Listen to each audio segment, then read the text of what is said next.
strange or mysterious, because they just didn't hold with such nonsense. Mr. Dursley was the director of a firm called Grunnings, which made drills. He was a big, beefy man with hardly any neck, although he did have a very large mustache. Mrs. Dursley was thin and blonde, and had nearly twice the usual amount of neck, which came in very useful, as she spent so much of her time craning over garden fences, spying on the neighbors. The Dursleys had a small son called Dudley, and in their opinion there was no finer boy anywhere.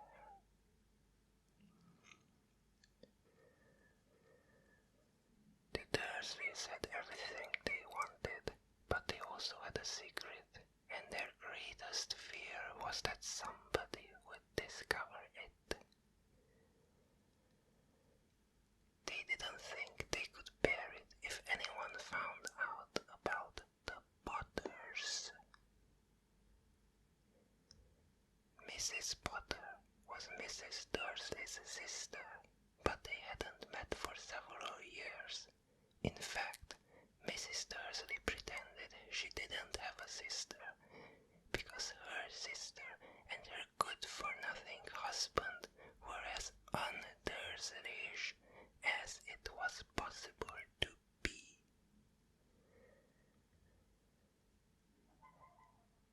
The Dursleys shuddered to think what the neighbors would say if the Potters arrived in the street. The Dursleys knew that the Potters had a small son too, but they had never even seen him. This boy was another good reason for keeping the Potters away. They didn't want Dudley mixing with the child like that.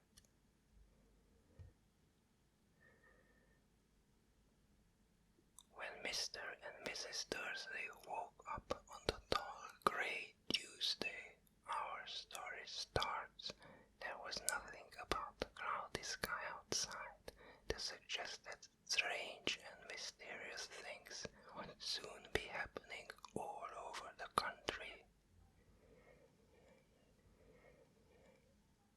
Mr. Dursley hummed as he picked out his most boring tie for work, and Mrs. Dursley gossiped away happily as she wrestled the screaming Dudley into his high chair.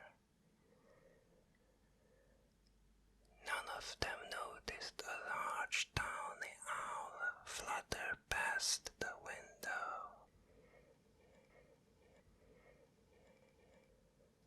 At 8:30, Mr. Dursley picked up his briefcase, pecked Mrs. Dursley on the cheek, and tried to kiss Dudley goodbye, but missed because Dudley was now having a tantrum and throwing his cereal at the walls. "Little tyke," chortled Mr. Dursley as he left the house. He got into his car and backed out of number 4's drive.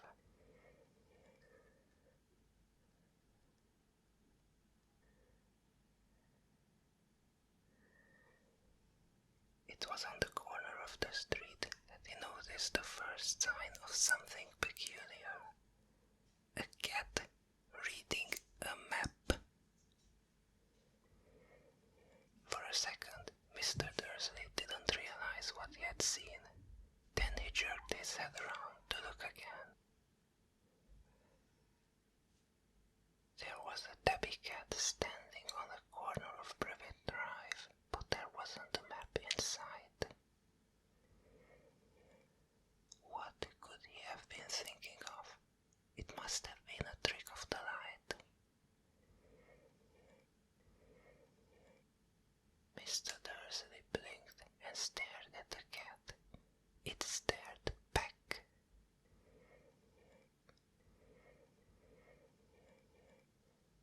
As Mr. Dursley drove around the corner and up the road, he watched the cat in his mirror. It was now reading the sign that said Privet Drive. No, looking at the sign, cats couldn't read maps or signs. Mr. Dursley gave himself a little shake and put the cat out of his mind. As he drove towards town, he thought of nothing except a large order of drills he was hoping to get that day.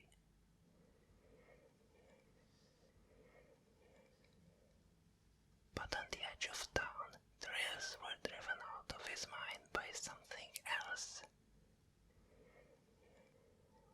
As he sat in the usual morning traffic jam, he couldn't help notice that there seemed to be a lot of strangely dressed people about. People in cloaks.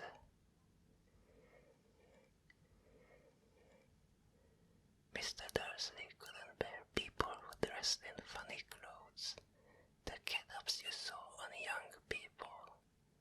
He supposed this was some stupid new fashion. He drummed his fingers on the steering wheel and his eyes fell on a huddle of these weirdos standing quite close by. They were whispering excitedly together. Mr. Dursley was enraged to see that a couple of them weren't young at all. Why that man had to be older than he was and wearing an emerald green cloak. The nerve of him. But then it struck Mr. Dursley that this was probably some silly stunt. These people were obviously collecting for something. Yes, that would be it. The traffic moved on, and a few minutes later, Mr. Dursley arrived in the Grunnings parking lot, his mind back on drills.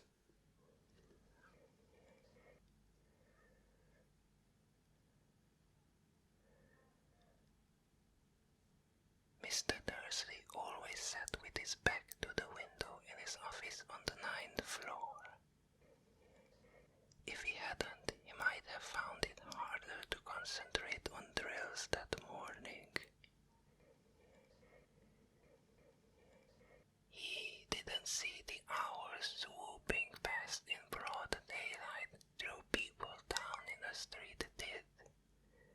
They pointed and gazed open-mouthed as hour after hour sped overhead. Most of them had never seen an hour, even at night time. Mr. Dursley, however, had a perfectly normal owl-free morning. He yelled at 5 different people. He made several important telephone calls and shouted a bit more. He was in a very good mood until lunchtime, when he thought he stretched his legs and walk across the road to buy himself a bun from the bakery.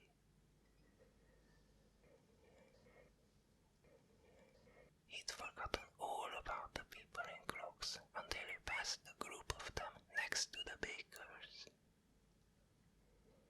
He eyed them angrily as he passed. He didn't know why, but they made him uneasy. This bunch were whispering excitedly too, and he couldn't see a single collecting tin. It was on his way back past them, clutching a large donut in a bag, that he caught a few words of what they were saying.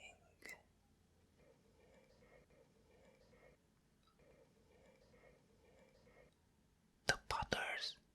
That's right, that's what I heard. Yes, their son Harry.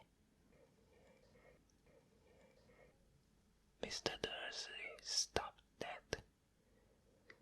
Fear flooded him. He looked back at the whisperers as if he wanted to say something to them, but thought better of it.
concentrate on drills that afternoon, and when he left the building at 5 o'clock, he was still so worried that he walked straight into someone just outside the door. "Sorry," he grunted, as the tiny old man stumbled and almost fell. It was a few seconds before Mr. Dursley realized that the man was wearing a violet cloak. He didn't seem at all upset at being almost knocked to the ground. On the contrary, his face split into a wide smile, and he said in a squeaky voice that made passers-by stare, "Don't be sorry, my dear sir, for nothing could upset me today. Rejoice, for you know who has gone at last. Even muggles like yourself should be celebrating this happy, happy day." The old man hugged Mr. Dursley around the middle and walked off. Mr. Dursley stood rooted to the spot. He had been hugged by a complete stranger. He also thought he had been called a muggle, whatever that was. He was rattled. He hurried to his car and set off for home, hoping he was imagining things which he had never hoped before, because he didn't approve of imagination.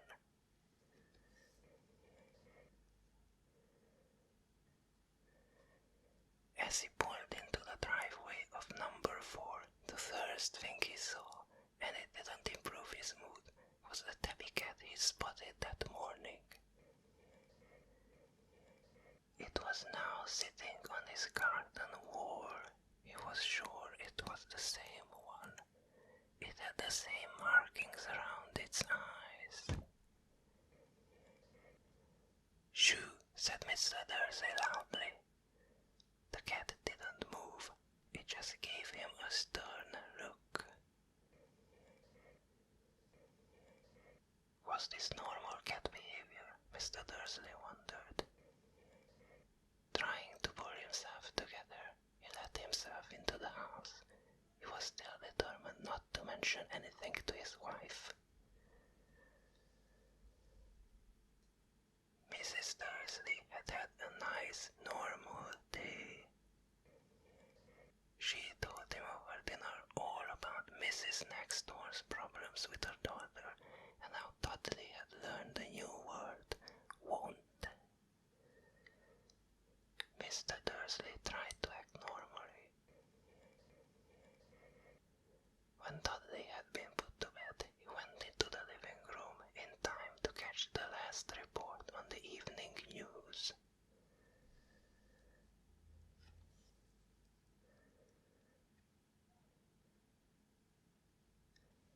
And finally, bird watchers everywhere have reported that the nation's owls have been behaving very unusually today. Although owls normally hunt at night and are hardly ever seen in daylight, there have been hundreds of sightings of these birds flying in every direction since sunrise.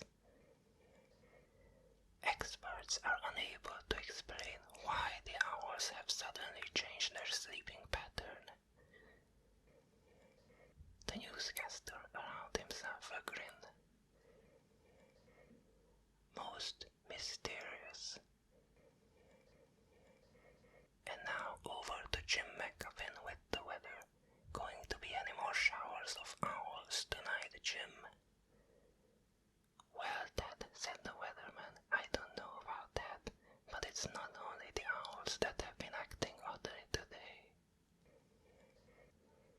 Viewers as far apart as Kent, Yorkshire and Dundee have been phoning in to tell me that instead of rain I promised yesterday, they have had a downpour of shooting stars. Perhaps people have been celebrating bonfire night early. It's not until next week, folks, but I can promise a wet night tonight."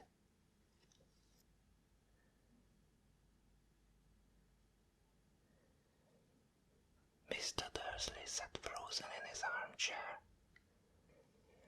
Shooting stars all over Britain.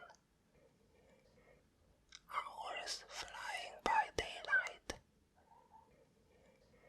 Mysterious people in cloaks all over the place, and a whisper about the Potters.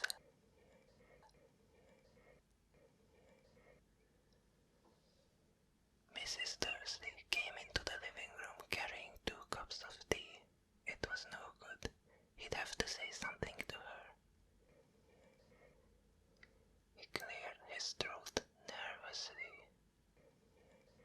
Petunia, dear, you haven't heard from your sister lately, have you? As he had expected, Mrs. Dursley looked shocked and angry. After all, they normally pretended she didn't have a sister. No, she said sharply, why? Funny stuff on the news, Mr. Dursley mumbled. Owls, shooting stars, and there were a lot of funny-looking people in town today. So, snapped Mrs. Dursley. Well, I just thought maybe it was something to do with, her crowd.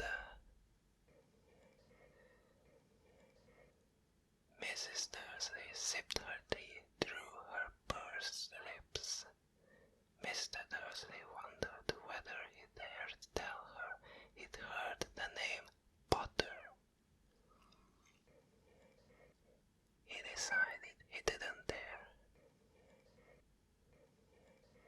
Instead, he said as casually as he could, "Their son, he'd be about Dudley's age now, wouldn't he?" "I suppose so," said Mrs. Dursley stiffly. "What's his name again? Howard, isn't it?"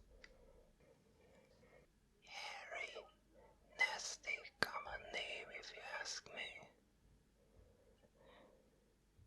"Oh, yes," said Mr. Dursley, his heart sinking horribly. "Yes, I quite agree."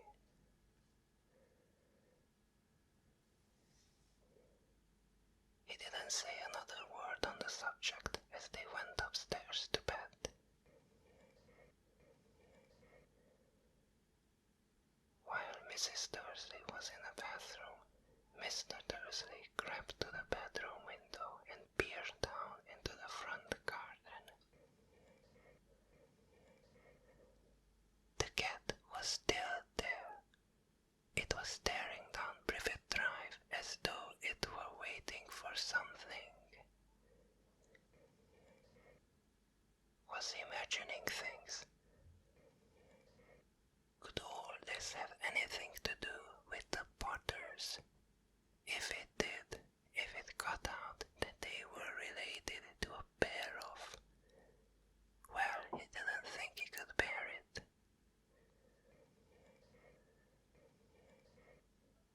The Dursleys got into bed. Mrs. Dursley fell asleep quickly, but Mr. Dursley lay awake, turning it all over in his mind. His last comforting thought before he fell asleep was that even if the Potters were involved, there was no reason for them to come near him and Mrs. Dursley. The Potters knew very well what he and Petunia thought about them and their kind. He couldn't see how he and Petunia could get mixed up in anything that might be going on. He yawned and turned over. It couldn't affect them.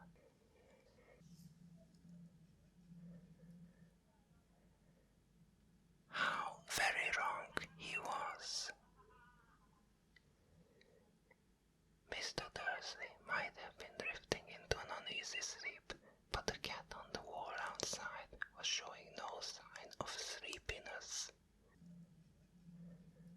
It was sitting as still as a statue, its its eyes fixed unblinkingly on the far corner of Privet Drive.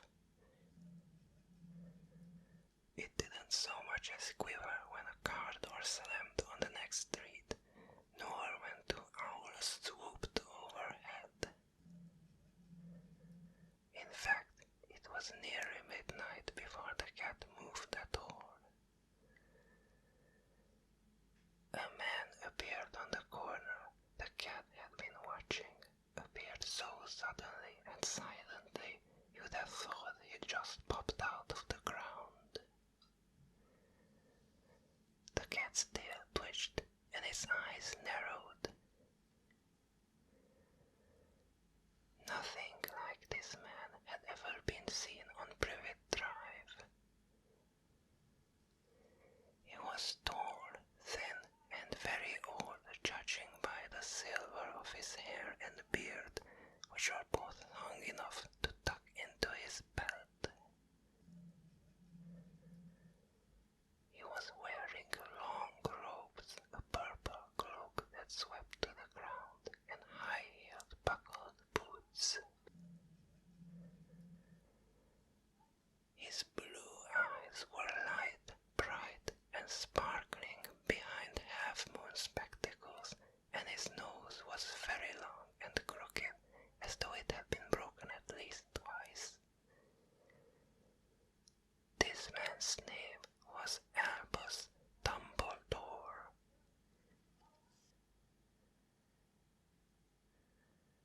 Albus Dumbledore didn't seem to realize that he had just arrived in a street where everything from his name to his boots was unwelcome. He was busy rummaging in his cloak, looking for something, but he didn't seem to realize he was being watched, because he looked up suddenly at the cat, which was still staring at him from the other end of the street. For some reason, the sight of the cat seemed to amuse him. He chuckled and muttered, "I should have known." He found what he was looking for in his inside pocket. It seemed to be a silver cigarette lighter. He flicked it open, held it up in the air, and clicked it. The nearest street lamp went out with a little pop. He clicked it again. The next lamp flickered into darkness. 12 times he clicked the put-outer, until the only lights left on the whole street were two tiny pinpricks in the distance, which were the eyes of the cat watching him. If anybody looked out of their window now, even beady-eyed Mrs. Dursley, they wouldn't be able to see anything that was happening down on the pavement. Dumbledore slipped the put-outer back inside his cloak and settled down the street towards number 4, where he sat down on the wall next to the cat. He didn't look at it, but after a moment he spoke to it. "Fancy seeing you here, Professor McGonagall." He turned to smile at the tabby, but it had gone. Instead, he was smiling at a rather severe-looking woman who was wearing square glasses, exactly the shape of the markings the cat had around its eyes. She, too, was wearing a cloak, an emerald one. Her black hair was drawn into a tight bun. She looked distinctly ruffled. "How did you know it was me?" she asked. "My dear Professor, I've never seen a cat sit so stiffly." "You'd be stiff if you'd been sitting on a brick wall all day," said Professor McGonagall. "All day,"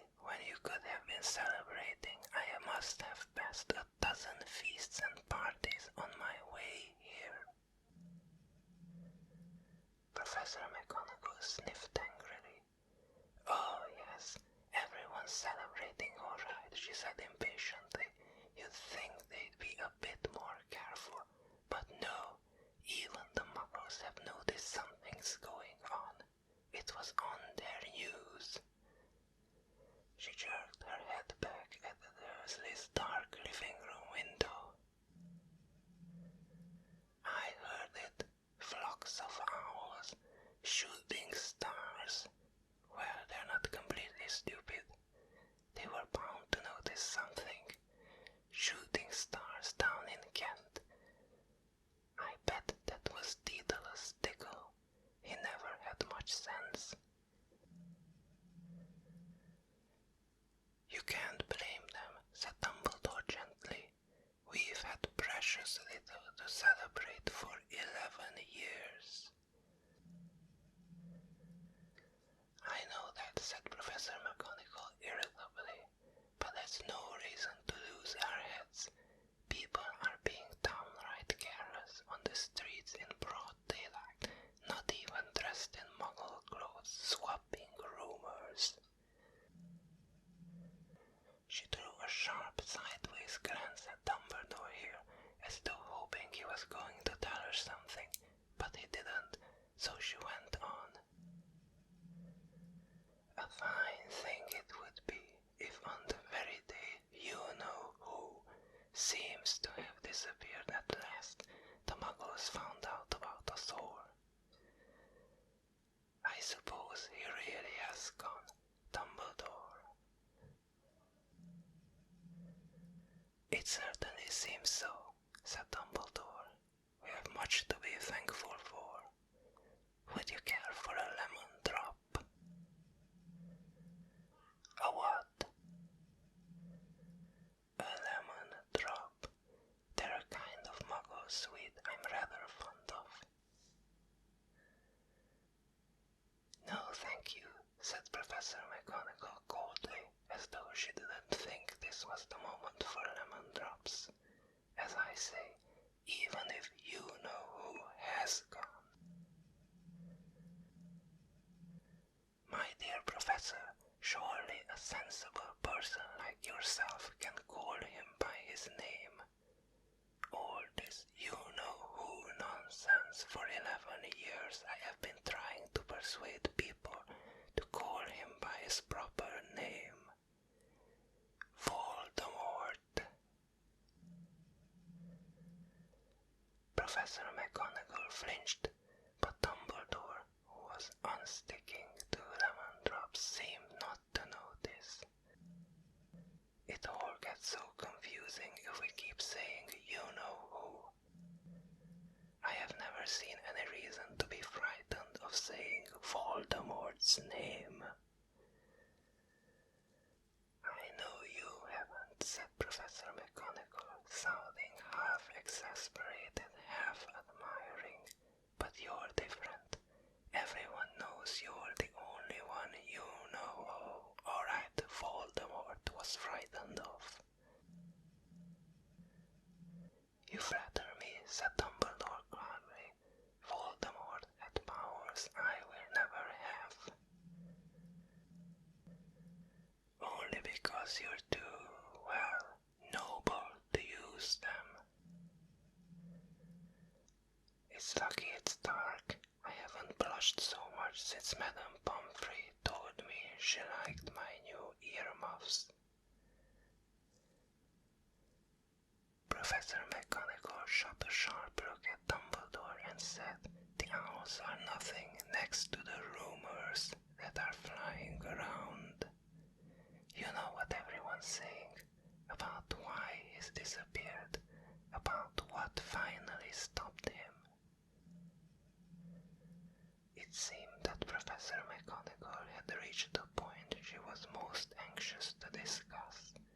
The real reason she had been waiting on a cold, hard wall all day, for neither as a cat nor as a woman had she fixed Dumbledore with such a piercing stare as she did now.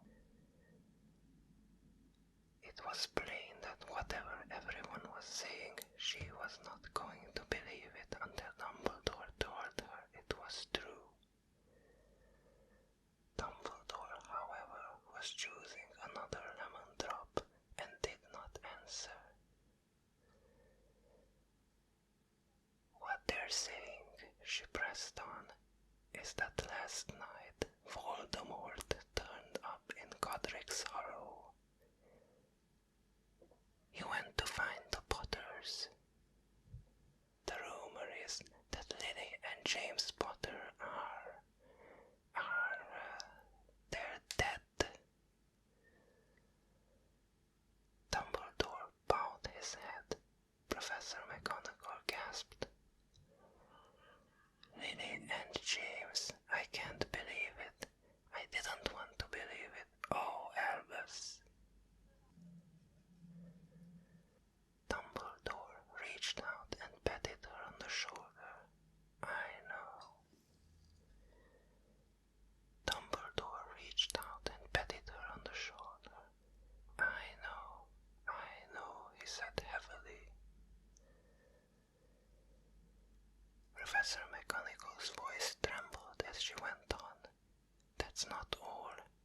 They're saying he tried to kill the Potter's son, Harry. But he couldn't. He couldn't kill that little boy. No one knows why or how, but they're saying that when he couldn't kill Harry Potter, Voldemort's power somehow broke. And that's why he's gone. Dumbledore nodded grimly. It's true, faltered Professor McGonagall. After all he's done, all the people he's killed, he couldn't kill a little boy. It's just astounding, of all things to stop him. But how in the name of heaven did Harry survive? We can only guess, said Dumbledore. We may never know. Professor McGonagall pulled out a lace handkerchief and tapped at her eyes beneath her spectacles. Dumbledore gave a great sniff and he took a golden watch from his pocket and examined it.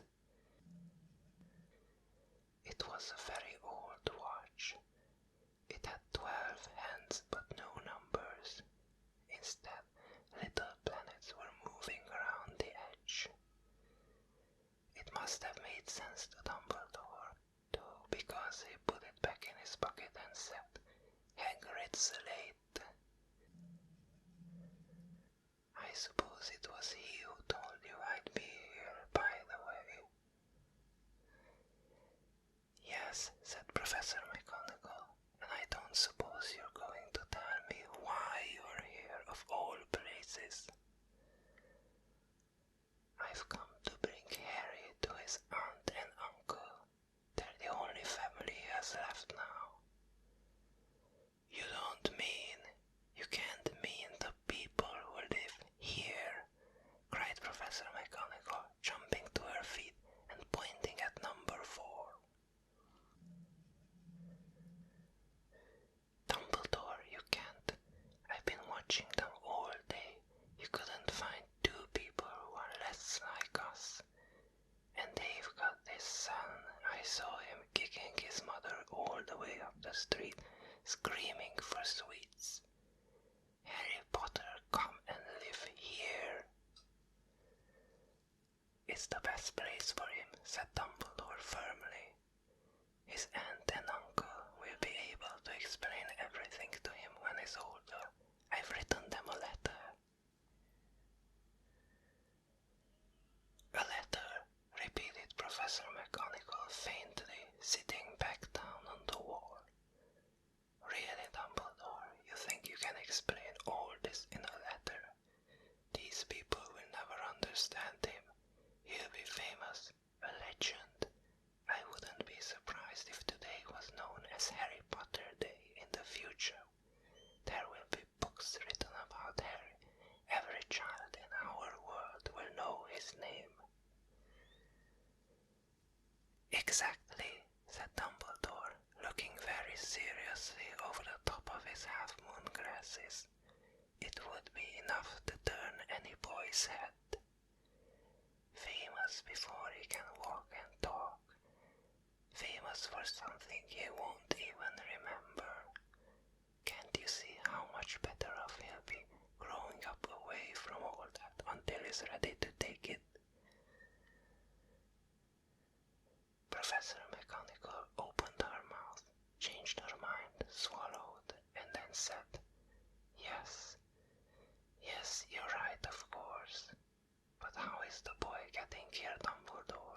She hid his cloak suddenly, as though she thought he might be hiding Harry underneath it.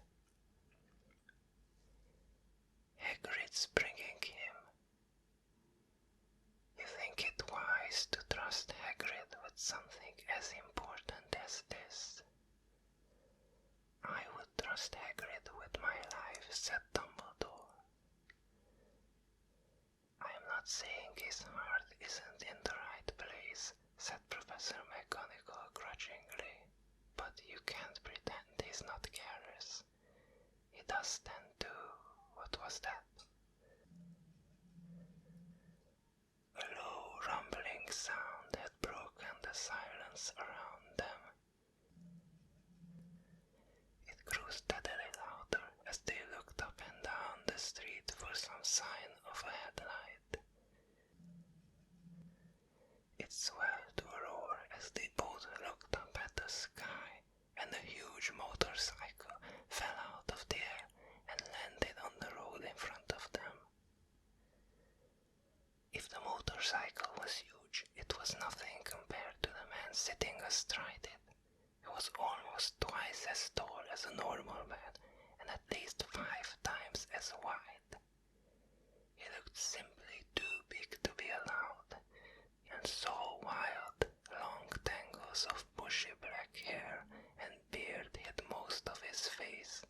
He had hands the size of trash can lids, and his feet in their leather boots were like baby dolphins. In his vast muscular arms he was holding a bundle of blankets. Hagrid, said Dumbledore, sounding relieved at last. And where did you get that motorcycle? Borrowed it, Professor Dumbledore, sir, said the giant, climbing carefully off the motorcycle as he spoke. Young Sirius Black lent it to me. I've got him, sir. No problems were there? No, sir. House was almost destroyed, but I got him out all right before the muggles started swarming around. He fell asleep as we was flying over Bristol. Dumbledore and Professor McGonagall bent forward over the bundle of blankets. Inside, just visible, was a baby boy fast asleep. Under a tuft of jet black hair, over his forehead they could see a curiously shaped cut, like a bolt of lightning. Is that where? Whispered Professor McGonagall. Yes, said Dumbledore. He'll have that scar forever. Couldn't you do something about it, Dumbledore? Even if I could, I wouldn't. Scars can come in handy. I have one myself over my knee that is a perfect map of the London Underground. Well, give him here, Hagrid. We'd better get this over with. Dumbledore took Harry in his arms and turned towards the Dursleys' house. Could I say goodbye to him, sir? Asked Hagrid. He bent his great shaggy head over Harry and gave him what must have been a very starchy, whiskery kiss. Then suddenly Hagrid let out a howl like a wounded dog. Shh, hissed Professor McGonagall. You'll wake the muggles. Sorry, sobbed Hagrid, taking out a large spotted handkerchief and burying his face in it.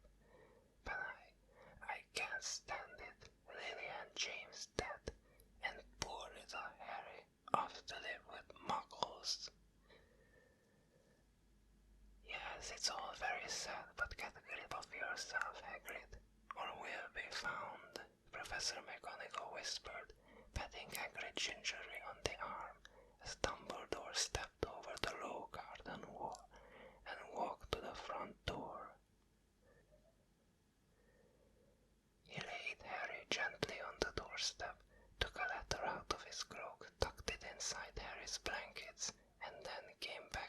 other two. For a full minute, the three of them stood and looked at the little bundle. Hagrid's shoulders shook. Professor McGonagall blinked furiously, and the twinkling light that usually shone from Dumbledore's eyes seemed to have gone out. "Well," said Dumbledore finally, "that's that. We've no business staying here. We may as well go and join the celebration." "Yeah," said Hagrid in a very muffled voice. "I'd best get this bike away. Good night, Professor McGonagall, Professor Dumbledore, sir." Wiping his streaming eyes on his jacket sleeve, Hagrid swung himself onto the motorcycle and kicked the engine into life. With a roar, it rose into the air and off into the night. "I shall see you soon, I expect, Professor McGonagall," said Dumbledore, nodding to her. Professor McGonagall blew her nose in reply. Dumbledore turned and walked back down the street. On the corner he stopped and took out the silver put-outer. He clicked it once, and 12 balls of light sped back on their street lamps so that Privet Drive glowed suddenly orange, and he could make out the tabby cat slinking around the corner and the other end of the street. He could just see the bundle of blankets on the step of number 4. "Good luck, Harry," he muttered. He turned on his heel, and with a swish of his cloak he was gone. A breeze ruffled the neat hedges of Privet Drive, which lay silent and tidy under the inky sky, the very last place you would expect astonishing things to happen. Harry Potter rolled over inside his blankets without waking up. One small hand closed on the letter beside him, and he slept on, not knowing he was special, not knowing he was famous, not knowing he would be woken in a few hours' time by Mrs. Dursley's scream as she opened the front door to put out the milk bottles, nor that he would spend